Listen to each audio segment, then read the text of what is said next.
नमस्कार दोस्तों, स्वागत है आपका हमारे नवरात्र के स्पेशल वीडियो में। आज के वीडियो में उस चमत्कारी वृक्ष के बारे में बताने वाले हैं जिस वृक्ष पर स्वयं दुर्गा नवरात्रि के 9 दिन बस करती है। अगर आप सही समय पर इस वृक्ष को छू कर आ जाते हैं तो आपकी गरीबी, दुख, कष्ट सब समाप्त हो जाएंगे। दोस्तों, हमारे हिंदू धर्म में देवी माता रानी के अनेक स्वरूप कहे गए हैं, जिसमें वृक्षों को भीमा देवी के स्वरूप कहा जाता है। तो आज मैं आप लोगों को ऐसे के बारे में बताऊंगा जिनको नवरात्रि में वृक्ष छूना बेहद शुभकारी बताया गया है। नवरात्रि में इनको छूने से शत्रु दोष, कर्ज दोष, गरीबी दोष सब समाप्त होते। नवरात्रि के पावन पर्व चल रहे हैं। नवरात्रि के पावन पर्व में कुछ ऐसे वृक्ष है जो कि देव वृक्ष कहे गए, देवी वृक्ष कहे गए हैं। यह देवी के स्वरूप होते हैं, माता काली के स्वरूप होते हैं।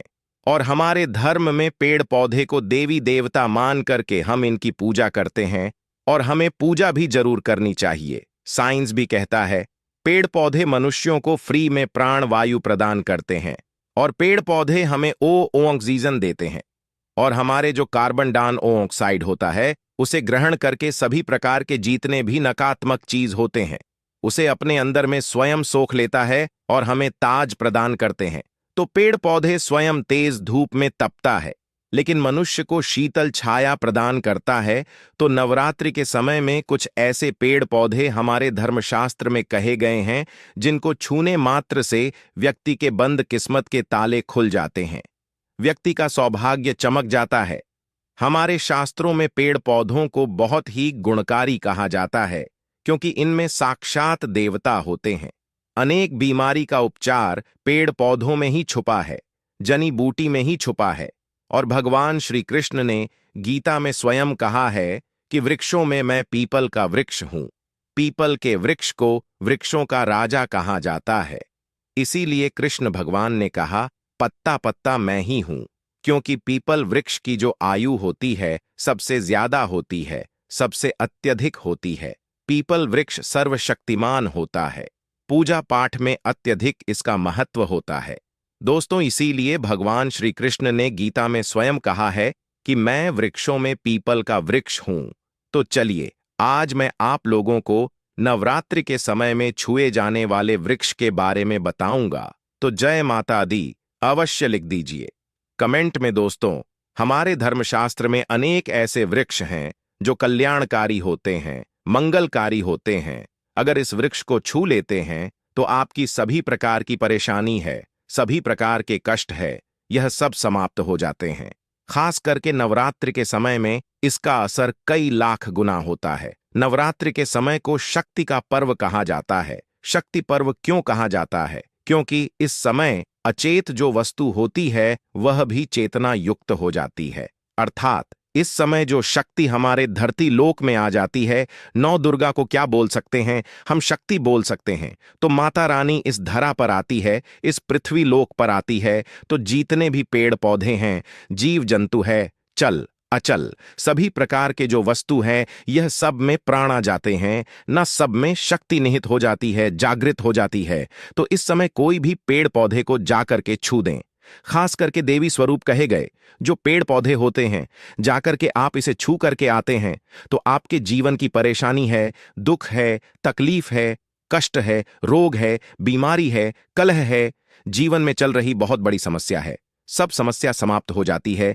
काल सर्प दोष, मंगल दोष, शनि दोष, राहु दोष तत्काल अपना असर दिखाती है और सब दोष खत्म हो जाते हैं। दोस्तों, आज मैं आप लोगों को 3 पौधों के बारे में बताऊंगा और यह तीनों पौधे देव वृक्ष कहे जाते हैं। वीडियो को ध्यान से देखना। अगर आज की वीडियो मिस कर दी तो फिर सारी जिंदगी आपको पछताना पड़ेगा, क्योंकि नवरात्रि ही एक ऐसा पर्व होता है, एक ऐसा समय होता है। केवल 9 दिनों के भीतर मैं आपको लंबी पूजा पाठ करने की जरूरत नहीं। पति केवल 9 दिनों के भीतर में ही आप अपनी समस्या को, आप अपनी गरीबी को स्वयं अपनी आंखों से समाप्त होते हुए देख सकते हैं। मैं जिस वृक्ष के बारे में बता रहा हूं, यह सारे वृक्ष आपको अपने घरों के आसपास में बहुत ही आसानी से मिल जाएंगे। दोस्तों, वीडियो में आगे बैठने से पहले, जानकारी बताने से पहले अभी तक कमेंट बॉक्स में जय माता दी नहीं लिखे हैं तो जय माता दी जरूर लिखना। जब आप हमारे कमेंट बॉक्स में जय माता दी लिखते हैं तो हमें काफी हर्ष होता है, काफी उल्लास होता है। आप हमारी वीडियो को लाइक करते हैं तो हमारा मनोबल बढ़ता है और आप सभी लोगों के लिए इस प्रकार ज्ञान भरी जो अच्छी अच्छी जानकारी होती है आप सभी लोगों के लिए लेकर के आते हैं। तो अगर आप इस प्रकार की जानकारी में इंटरेस्ट रखते हैं, इस चैनल को अगर सपोर्ट करना चाहते हैं, तो आप हमारे चैनल को सब्सक्राइब कर हमारा सपोर्ट जरूर करें। दोस्तों, मेरे जो उपाय होते हैं आप लोगों को मैं सरल से सरल आसान उपाय बताता हूं, जो भी हमारे गुरुदेव ने हमें सिखाया है। जो उपाय बहुत ही सरल होते हैं, बहुत ही आसान होते हैं और यह राम बाण की तरह काम करते हैं। जिस प्रकार प्रभु राम के जो बाण होते हैं छुंग होते हैं, उसी प्रकार मेरे वीडियो में बताए गए जो उपाय होते हैं अचूक होते हैं, कभी भी प्रभाव ही नहीं होते हैं। तो वीडियो को ध्यान से देखना। कौन से ऐसे 3 वृक्ष हैं जिसे हमें छू करके नवरात्रि के समय में जरूर आना चाहिए? एक खास बात सभी दर्शकों को बताना चाहूंगा। नवरात्रि के समय में जितना ज्यादा हो सके देव वृक्ष की पूजा जरूर करना। दोस्तों, देव वृक्ष में कई प्रकार के वृक्ष होते हैं। चलिए मैं आप लोगों को बताना चाहूंगा कौन से वृक्ष को छूने से हमारी गरीबी मिटती है। पहला जो वृक्ष है, बेल का वृक्ष। जो बेल का वृक्ष है, यह वृक्ष माता पार्वती के पसीने से उत्पन्न हुआ है।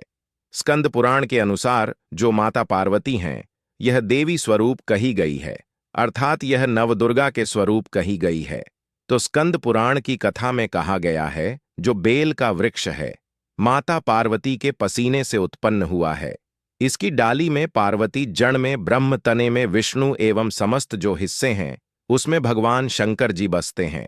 संध्या काल में शिव मंदिर के समीप या नौ दुर्गा मंदिर के समीप जो बेल के वृक्ष है, इसके नीचे में घी का दीपक जलाने से व्यक्ति धनवान, गुणवान एवं पराक्रमी बनता है।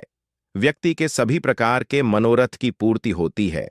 हमारे धर्मशास्त्र यह भी कहते हैं, नवरात्रि के समय में अगर कोई भी व्यक्ति, जी हां, नवरात्रि के समय में अगर कोई भी व्यक्ति बेल के वृक्ष को माता नौ दुर्गा का ध्यान करते हुए 7 बार छू करके आ जाते हैं, तो ऐसे व्यक्ति की तत्काल अगर उपवास व्रत रखा है, ध्यान से सुनिए, जो लोग उपवास व्रत रखे हैं ऐसे व्यक्ति की थकान, सुस्ती तत्काल चली जाती है। ध्यान से सुनिए, जो व्यक्ति उपवास रखे हैं, व्रत रखे हैं, ऐसे व्यक्ति को नवरात्रि के समय में जितना ज्यादा हो सके संध्या काल में बेल के वृक्ष को जरूर छूना चाहिए। केवल आप ज्यादा नहीं छू सकते तो 7 बार छू करके जरूर आ जाना और बेल वृक्ष के नीचे में घी का दीपक जरूर जला देना। दोस्तों, घी का दीपक जलाते हैं तो इसके क्या फायदे मिलते हैं, यह भी इस वीडियो में बताऊंगा। मैं सारी जानकारी इस वीडियो में विस्तार से बता रहा हूं, इसलिए आज की वीडियो थोड़ी बड़ी बन सकती है। हो सकता है 15 मिनट की वीडियो बन जाए, लेकिन अपना पूरा समय जरूर देना, क्योंकि जब हम उपवास व्रत रखते हैं तो हमारे शरीर में काफी थकान आ जाती है। हमारे शरीर में ऊर्जा की कमी होने लगती है। हालांकि हमें अध्यात्म ऊर्जा प्राप्त होती है, लेकिन हमारे शरीर में ऊर्जा की कमी होने लगती है। भोजन न करने के कारण हमारे शरीर में ऊर्जा की कमी होती है, और इस ऊर्जा को बरकरार रखने के लिए, इस ऊर्जा को प्राप्त करने के लिए हमें बेल वृक्ष को छूना चाहिए। दोस्तों, अनेक संत महात्माओं ने बेल वृक्ष के पत्ते को खा करके तपस्या की है एवं कई प्रकार की सिद्धियां हासिल की हैं। धर्मशास्त्र कहते हैं, अगर नवरात्रि के समय में बेल के पत्ते खाए जाएं, तो जो व्यक्ति लंबे समय से जो मंत्र के जाप कर रहे हैं, सिद्धि प्राप्त नहीं हो पा रही है, फिर कुछ आप ऐसी सिद्धि को प्राप्त कर सकते हैं जो सिद्धि आपको काफी लंबे समय से प्राप्त बेल के पत्ते खाने से वह सिद्धि जल्दी प्राप्त होती है। इसके नीचे घी का दीपक जलाने से हमें सिद्धि की प्राप्ति होती है। सिद्धि का मतलब होता है कार्य में सफलता। तो जो लंबे समय से आपके कार्य नहीं हो पा रहे हैं, उस कार्य में नवरात्रि के समय में जितने भी दिन हो सके, आप जो है जब भी आपको समय मिले तो शाम के समय में घी का दीपक जरूर जला देना। और अगर कोई भी व्यक्ति नवरात्रि के समय में, ध्यान से सुनिए, अगर कोई भी व्यक्ति नवरात्रि के समय में अगर बेल वृक्ष की जड़ में दूध चढ़ते हैं, वह सभी प्रकार के व्याधि दूर होती है। अगर सिंदूर युक्त गंगा जल चढ़ते हैं तो व्यक्ति की गरीबी मिटती है। अगर तेल चढ़ते हैं बेल वृक्ष के जड़ में तो सौभाग्य की प्राप्ति होती है। और अगर बेल के तीनों पत्तों में, दोस्तों ध्यान से सुनिए, त्रिदेवी कही गई है, जैसे कि महाकाली, महालक्ष्मी, महासरस्वती। तो अगर बेल के जो 3 पत्ते हैं महालक्ष्मी, महाकाली, महासरस्वती के स्वरूप कहे गए हैं, तो बेल के अगर तीनों पत्तों में ओम, दूसरे पत्ते में हरिओम को सिंदूर से लिख करके चढ़ना होता है, सिंदूर से लिख करके चढ़ाया जाए तो तत्काल उसी समय मनोकामना की पूर्ति होती है, कार्य में सफलता मिलती है। कोई लंबे समय से आपकी मनोकामना हो, आप चाहते हैं वह मनोकामना पूर्ण हो जाए, तो यह उपाय अवश्य करिएगा। दोस्तों, इसकी जड़ में ध्यान से सुनिए। नवरात्रि के समय में इसकी जड़ में अगर तांबे की कोई भी रिंग होती है, जिसे हम एक प्रकार के तांबे की जो धातु है, यह मंगल से जुड़ी हुई होती है, तो अगर नवरात्रि के समय में इसकी जड़ में तांबे की जो रिंग होती है, अंगूठी होती है, अगर आप 4 अंगुल खंड करके दबा करके आ जाते हैं, नवरात्रि भर इसे दबे रहने देना है। इसके बाद अगर आप पहन लेते हैं तो वह जागृत हो जाती है, क्योंकि जो बेल के वृक्ष हैं स्वयं जागृत कहे गए हैं, और नवरात्रि के समय में इसकी जो आवरा होती है, इसकी जो ऊर्जा होती है, अत्यधिक बढ़ जाती है। फिर अगर आप इस प्रकार की अंगूठी को पहनते हैं तो कभी भी आपको रक्त संबंधी समस्या नहीं आती, क्षणिका दोष नहीं सताता, राहु की पीड़ा और 9 दुर्गा की कृपा से सदैव आप सुरक्षित रहते हैं। ऐसे व्यक्ति की कभी भी अकाल मृत्यु नहीं होती। दोस्तों, मैं दूसरे पौधे के बारे में जो बता रहा हूं वह पौधा भी जान लीजिए। मैं जो दूसरे पौधे के बारे में बता रहा हूं यह शम का वृक्ष है। शमी के वृक्ष को जगदंबा के स्वरूप कहा गया है। जो शमी के वृक्ष हैं यह स्वयं जगदंबा के स्वरूप है। इस पर स्वयं मां जगदंबा स्वयं साक्षात विराजमान रहती है, और कोई भी व्यक्ति अगर संध्या काल में नवरात्रि के समय में इसके नीचे में धूप दीप जलाता है, धुआं दिखाता है, तो उनकी सभी प्रकार की परेशानी दूर होती है। धर्मशास्त्र कहते हैं अगर कोई भी व्यक्ति नवरात्रि के पूरे समय में हो सके, अगर आप एक दिन भी करना चाहते हैं तो आप यह उपाय एक दिन भी कर सकते हैं, पंचमी या सप्तमी के दिन कर सकते हैं।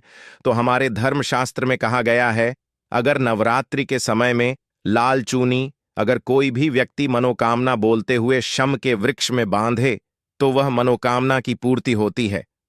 लाल चूनी अगर कोई भी महिला जाकर के बांधती हैं तो उन्हें सौभाग्य की प्राप्ति होती है, उसके पति की कभी भी अकाल मृत्यु नहीं होती। इसकी जड़ में सिंदूर डालने से व्यक्ति को आरोग्य की प्राप्ति होती है। जो लोग लंबे समय से बीमार पड़े हैं, ऐसे व्यक्ति के जो घर में रहने वाले सदस्य हैं, तो वह लोग जो बीमार पड़े हैं उनके शरीर से 7 बार सिंदूर को उतारा करके शमी की जड़ में डाल सकते हैं, तो उनके रोग जल्दी ठीक हो जाएंगे। जो लोग लंबे समय से बीमार पड़े हैं या फिर आप बीमारी से बचना चाहते हैं, निरोग रहना चाहते हैं, तो इसकी जड़ में सिंदूर जरूर डाल देना मनोकामना पूर्ति करने के लिए। मैं एक मंत्र बता रहा हूं, इस मंत्र को बोलते हुए शम के वृक्ष को छूना है। इस मंत्र को बोलते हुए शम के वृक्ष को छूना है। आप तत्काल नवरात्र के समय में इसका रिजल्ट देखना। जैसे नवरात्रि समाप्त होगा, आपकी जो मनोकामना है उसकी पूर्ति हो जाएगी। आपकी जो दरिद्रता है वह दरिद्रता समाप्त हो जाएगी। तो मंत्र कौन सा है? तो आपको बोलना है मम मन और थे पूरे मम दरिद्र नाश। यह मंत्र आपको बोलना है। यह मंत्र बोलते शम के वृक्ष को छूना है। सभी प्रकार के आपके मनोरथ की पूर्ति होगी। आपकी जो दरिद्रता है, दरिद्रता समाप्त हो जाएगी। आपको छूते हुए बोलना है। आप चाहते हो तो नवरात्रि के समय में मौली धागे भी शमी के वृक्ष पर बांध सकते हो। अधिकतर लोग मौली धागे बांधते हैं। मौली धागे बांधने से माता रानी आपसे बन जाती है। दोस्तों, कहने का मतलब है कि माता रानी आजीवन आपका साथ देती है, आपके हर कदम में मार्गदर्शन करती है। इसकी जन की मिट्टी लाकर के ध्यान से सुनिए। नवरात्रि के समय में अगर आप जो है नव दुर्गा के उपवास नहीं कर पा रहे हैं, व्रत नहीं कर पा रहे हैं किसी कारणवश, तो केवल इसकी जड़ की मिट्टी लाकर के नवरात्रि के समय में स्नान करने से व्यक्ति का भाग्य उदय हो जाता है, व्यक्ति का भाग्य चमक जाता है, व्यक्ति की जो फूटी किस्मत होती है वह भी